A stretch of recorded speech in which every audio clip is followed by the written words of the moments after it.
Olá, meus queridos, estamos de volta. Então hoje vamos organizar aí algumas correções que foram de atividades que foram passadas e não foram corrigidas. E a aula de hoje vai ser para tentar concluir essas atividades, observar direitinho, acompanhar direitinho a correção, corrigir realmente se tiver algum erro e aproveitar e fazer a correção junto, tá ok? Vamos lá. Coloca na página do livro. Vamos para a terceira questão. Analise a imagem a seguir e responda as questões. Descreva a imagem acima. A imagem acima, homens e mulheres trabalhando na lavoura de algodão dos Estados Unidos. E com o capataz aqui observando. Quem são as pessoas que estão trabalhando nessa plantação? São pessoas negras, são escravos. Item C. Muitas dessas plantações podem ser chamada plantation. Isso quer dizer? Bom, isso mesmo, plantation. Plantation, que era característico das colônias do sul, em que havia mão de obra escrava, por isso que a gente entende que eles eram negros, né, por também fazer parte aí do plantation das colônias do sul, que da mão de obra, não era mão de obra livre, que era a monocultura, que no caso do algodão, que vendidos para a produção do exterior e eram feitas em latifúndios, em grandes propriedades, caracterizando aí, é o que está caracterizado na imagem.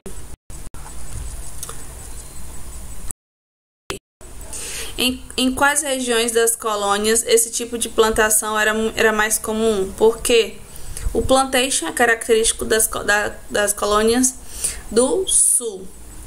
Então, um resuminho sobre essa questão.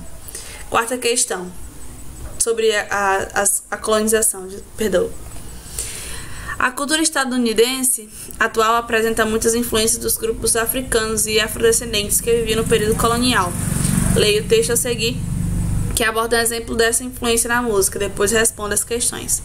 O blues nasceu com o primeiro escravo negro da América da África. Os negros trouxeram sua expressão vocal básica, os gritos de entonações estranhas que cortavam os céus do novo mundo como uma espécie de sonar, explorando um território desconhecido.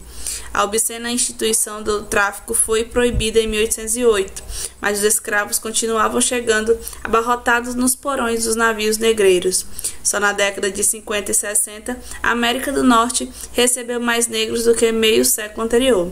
O negro era uma ferramenta de trabalho, até nos raros momentos de lazer quase tudo lhe era interditado.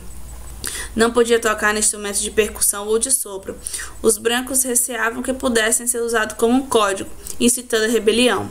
Assim, a voz ficou sendo o principal, se não o único instrumento musical do negro.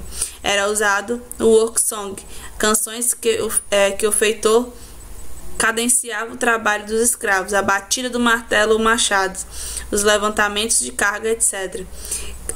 Estas canções ajudavam a amenizar e racionalizar o trabalho e o tornava mais rentável. Bom, o texto fala sobre as contribuições dos afrodescendentes para com a música nos Estados Unidos, que é a resposta do item A. Qual é a influência afrodescendente abordada no texto? A influência sobre o blues dos Estados Unidos. Item B. Qual é esse ritmo de música relacionado à mão de obra praticada nos Estados Unidos? Eles ligavam esse ritmo, as batidas do martelo, como uma forma de ajudar na realização do trabalho. Então, essas músicas eram músicas que eram cantadas nas plantações. Isso é presente em alguns filmes, eu já assisti a alguns filmes das colônias do sul dos Estados Unidos, no período da escravidão, e eles colhiam algodão, plantavam algodão cantando. E aí a gente tem grandes vozes e músicas de vozes negras nos Estados Unidos, a cultura que vem de muito, muito antes do período da escravidão. A questão C é a questão sobre pesquisa, então vocês realizem em casa. A próxima atividade. Analise a imagem abaixo e responda as questões.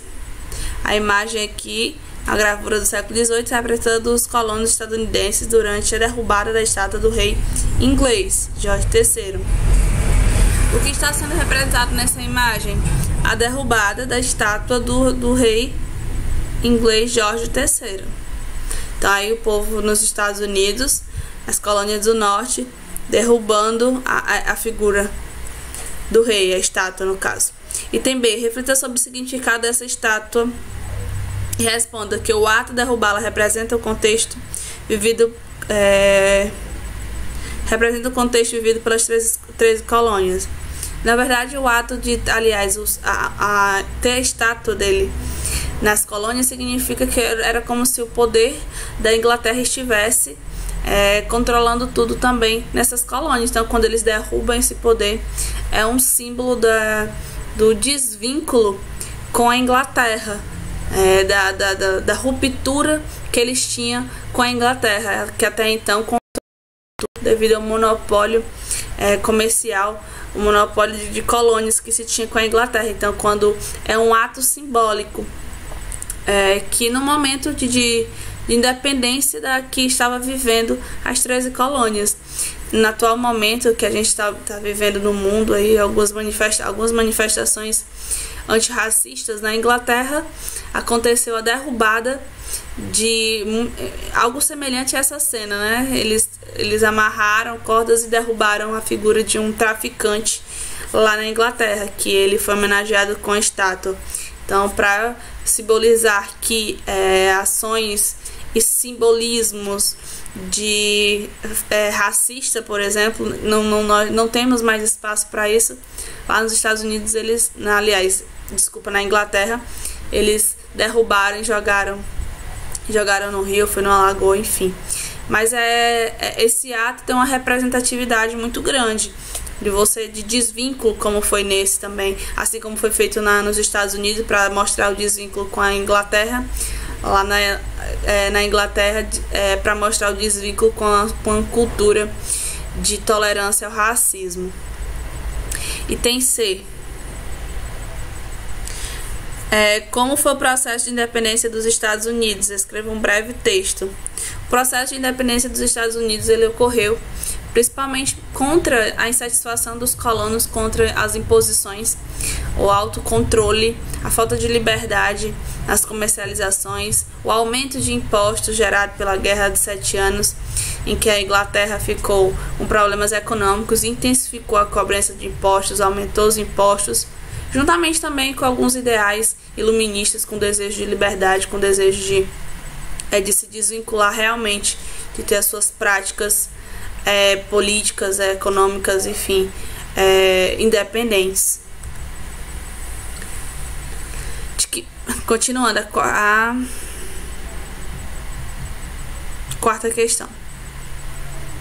De que maneira a Guerra de 7 Anos influenciou a Revolução Americana?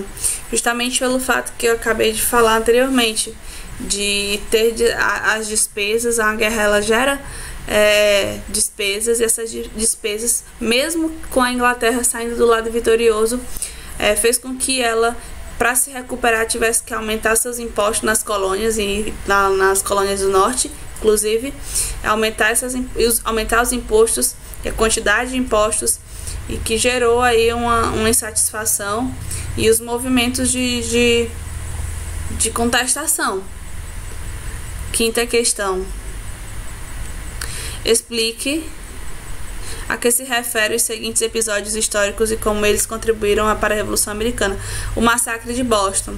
O Massacre de Boston foi uma reação a esse aumento de impostos, e essa reação gerou os exércitos ingleses, eles reagiram de uma forma opressora, e acabou que muitas pessoas morreram nesse confronto, para mostrar toda a forma autoritária com que eles exerciam o poder, que não se permitiam agir de forma opressora, não permitiam contestações, no caso.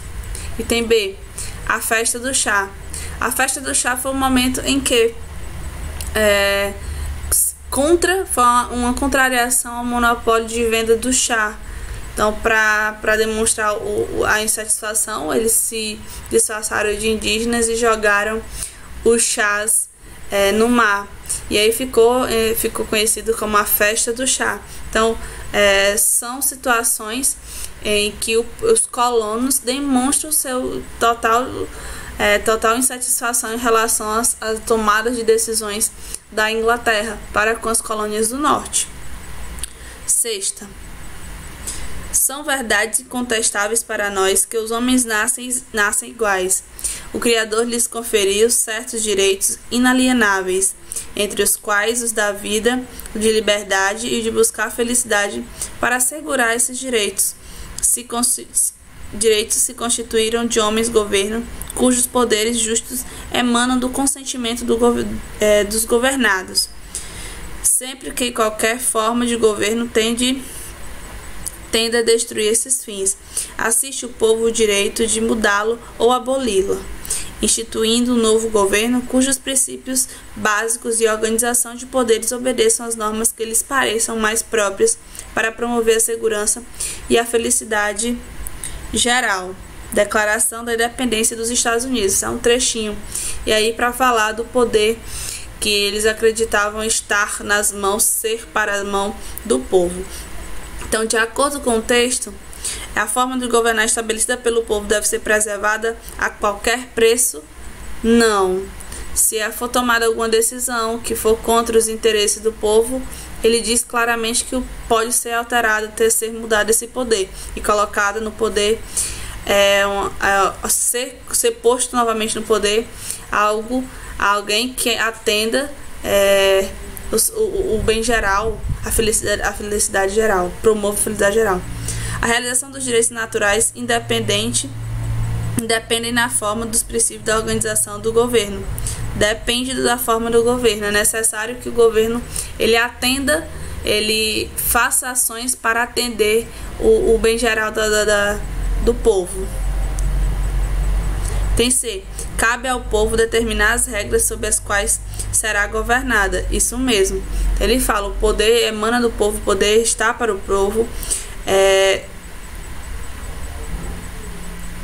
Os direitos que constituem os aqui, ó, para assegurar na questão, a gente vai marcar aqui, ó, para assegurar esses direitos e se constituírem homens governo cujos poderes justos emanam desse consentimento dos governados, ou seja, são os governados que determinam, que fazem as escolhas. Todo homem tem direitos e deveres. Essa é uma informação correta, mas já não é a ideia central do texto. Cabe aos homens, governo, estabelecer a regra para o povo. Não, é o contrário. O documento diz o contrário, que o povo deve estabelecer as regras que for necessário para a felicidade geral. Então, o item correto, o item C.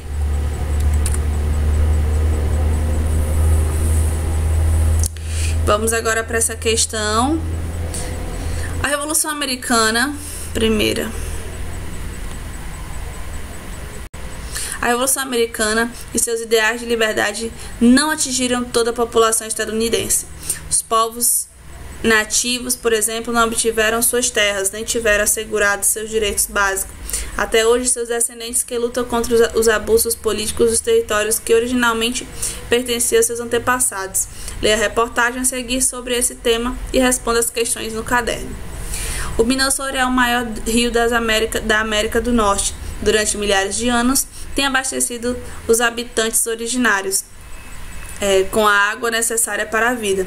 Até hoje, milhares de pessoas dependem do rio Minnesota para garantir água potável não contaminada. Mas, atualmente, empresas estão construindo um oleoduto na região. O Dakota Pipeline, que ameaça a saúde do rio.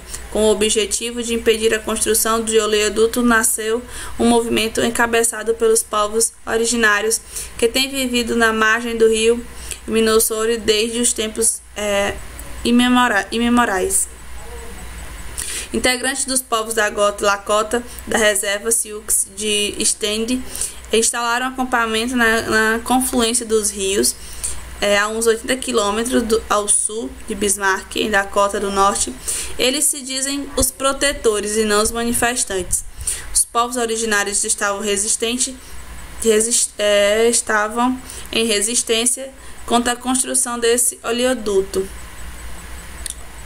de 3.800 milhões, porque querem garantir água pura, proteger suas terras sagradas e por fim a economia baseada em combustíveis fósseis. Sioux de Steinbeck Rock, instalaram o primeiro acampamento de resistência ainda no mês de abril, chamado Pedra Sagrada. Nesse momento existem 4 acampamentos com mais de 1.000 acampados, com povos originários dos Estados Unidos e do Canadá. Água é vida, é a palavra de origem dessa luta pacífica contra o oleoduto que se constrói para o transporte do óleo. Qual é o problema apresentado no texto? O problema que a gente encontra no texto é uma luta dos povos nativos da região contra o oleoduto, contra a instalação do oleoduto. Qual é o autor? O que o autor da reportagem quis dizer com o trecho povos originários? Justamente os descendentes das pessoas que habitavam essa região antes mesmo da chegada dos colonizadores. Como os descendentes dos povos nativos reagiram a esse problema? Eles reagiram de uma forma pacífica, tanto que eles usam o termo nós somos protestantes, aliás, protetores e não manifestantes. Então, foi uma manifestação pacífica em defesa da água pura. Qual é a relação desses povos com a sua terra?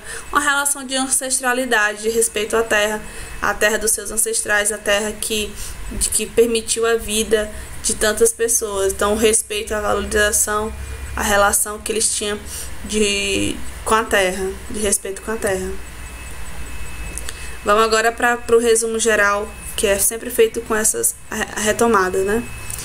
Foi o processo de independência das 13 colônias, que ocorreu principalmente por causa da insatisfação dos colonos em relação aos altos impostos e à falta de autonomia frente aos indígenas. Colonização inglesa, processo de colonização. A América do Norte ocorreu num território que ficou conhecido como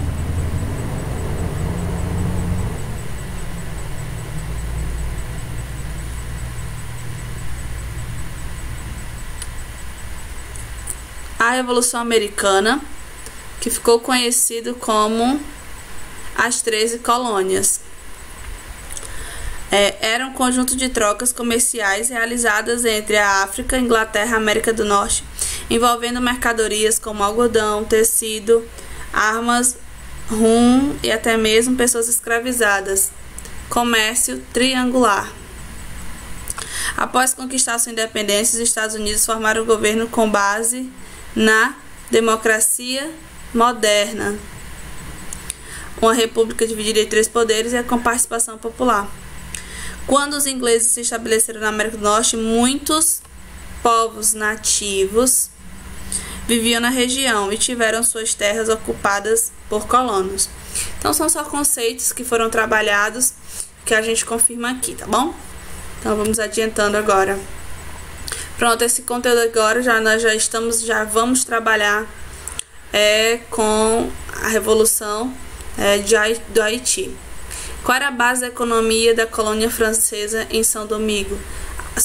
A base da economia francesa era o trabalho com o açúcar, que era feito com a cana-de-açúcar para a produção de açúcar e era feita com a mão de obra escrava.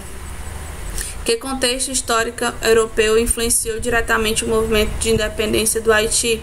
A Revolução Francesa. O movimento de Revolução Francesa, com os ideais de liberdade, de igualdade e fraternidade, chega ao Haiti estimulando a um povo que estava extremamente necessitado de liberdade.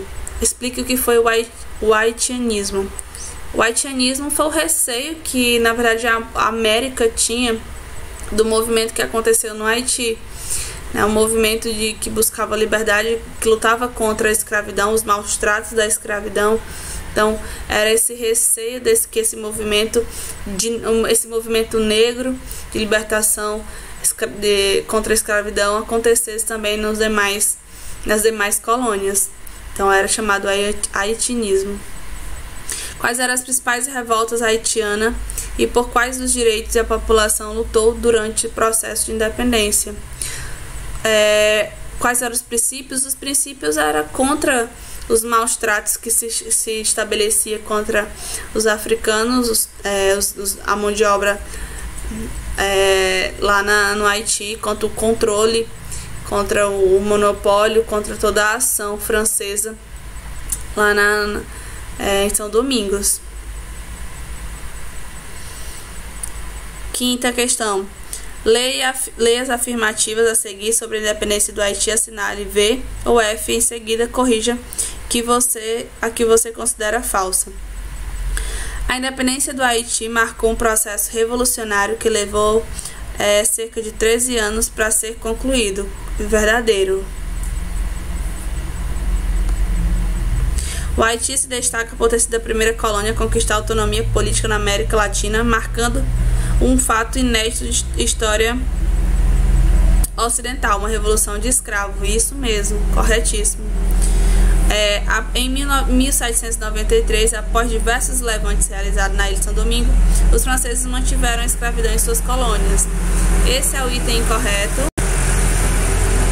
Não aconteceu esse fato que fala aqui, mas ele permitiu, foi conquistado, na verdade, foi conquistado pela luta e pelos levantes a libertação dos escravos nas colônias francesas. Com a independência haitiana, muitas colônias americanas se sentiram ameaçadas por revoltas escravas, tensão que ficou conhecida como haitianismo. Isso mesmo.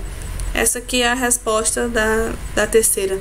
É isso mesmo, o que aconteceu, essa ameaça, com que as outras colônias sentiram do movimento que aconteceu no Haiti. A gente encerra aqui a nossa aula. Espero que vocês tenham gostado, espero que tenham entendido, espero que tenham dado para fazer uma revisão geral, que tenham acertado a maioria das questões. E a gente se encontra na próxima aula, tá bom? Nos encontramos no Meet e na gravação da próxima semana. Fiquem bem, estejam sempre bem.